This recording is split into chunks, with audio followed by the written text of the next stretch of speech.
An earthquake of magnitude 6.1 rocked Afghanistan. Officials of the Interior Ministry have said that hundreds of people were injured and the toll was likely to rise as information trickled in from remote mountain villages. According to US Geological Survey, the earthquake occurred at 1:54 a.m. about 44 km from the city of Khost near the Pakistan-Afghanistan border at a depth of 51 km. In Pakistan, tremors were felt in Peshawar, Islamabad, Lahore, Kohat, Mohmand, Swat and other parts of Punjab and Khyber Pakhtunkhwa. Pakistan's finance minister has reportedly said that he expects the International Monetary Fund to increase its funding amount and the duration of its bailout program as a result of talks last night. Miftah Ismail added, the IMF has not committed to it yet, but he expects it to come through. He went on to say that the IMF have agreed on the budget and fiscal measures but still need to agree on a set of monetary targets which is expected soon. The Islamabad High Court has directed the Election Commission of Pakistan to carry out delimitation in Islamabad anew and issue a revised schedule for local government elections in the capital within 65 days. IHC Chief Justice Athar Minallah issued the directives after taking up pleas filed by the PTI, PMLN and PPP, which sought a delay in the local government elections for a fresh delimitation after the number of union councils in the capital was increased from 50 to 101. A banking court in Lahore granted interim bail to PMLQ leader and former federal minister Munis Elahi in a money laundering case till July 4th, barring the Federal Investigation Agency from arresting him until then.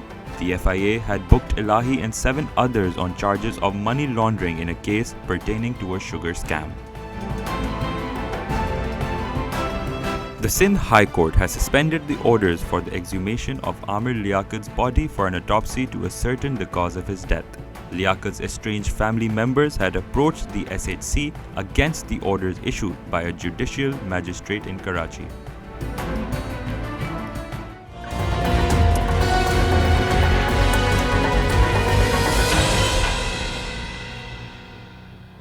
The rupee finally snapped its losing streak against the dollar on Wednesday, gaining in the interbank market a day after the government secured the much-anticipated deal with the International Monetary Fund. The development comes after weeks of persistent declines in the rupee's value, which has been largely attributed to the country's rising import bill and depleting foreign exchange reserves. A monitoring mission of the European Union's Generalized Scheme of Preferences Plus has arrived in Islamabad for an assessment of the effective implementation of 27 international conventions. Pakistan was granted GSP Plus status in 2013, granting Pakistani products duty-free access to the European market.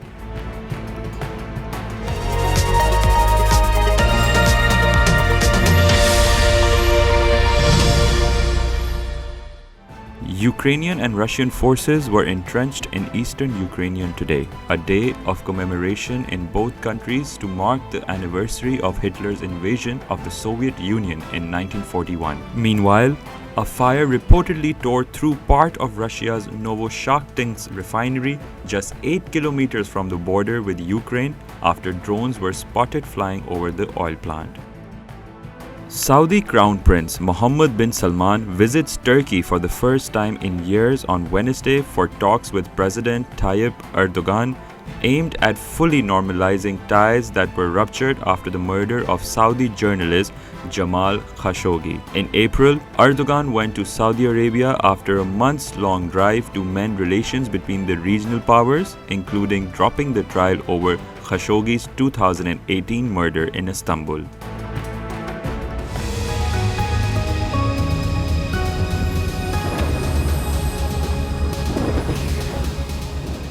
Forecasting more rain, the Met Department has warned that there are chances of urban flooding in the next few hours across major cities. The Met Department has also warned that the heavy rainfalls may trigger landsliding in the upper northern part of the country and flash floods in local nalas and rivers in Khyber Pakhtunkhwa, Punjab, Kashmir, Gilgit-Baltistan and northeast Balochistan. At least 5 people were killed and 4 injured across Khyber Pakhtunkhwa due to torrential rains, while roads were blocked due to snowfall in Dayamir and Upper Chitral.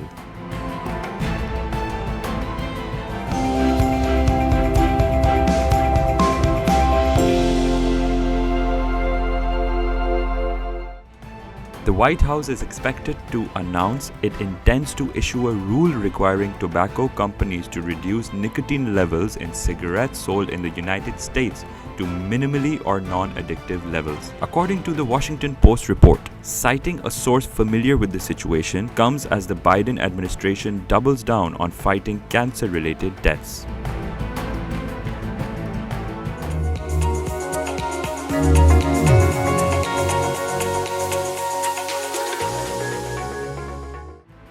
Business magnate Elon Musk has said that his $44 billion move to take over Twitter remained held up by very significant questions about the number of fake users on the social network.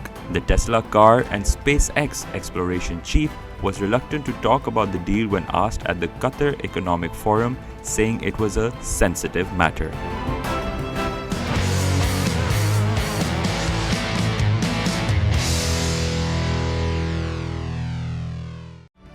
A senior UEFA representative has said he did not believe French Interior Minister Gérald Darmanin's claims about the number of fake tickets in circulation during the chaotic scenes before last month's Champions League final between Liverpool and Real Madrid. Following the game on May 28th, Darmanin claimed that between 30,000 and 40,000 Liverpool supporters either came to Paris without tickets or with fake tickets.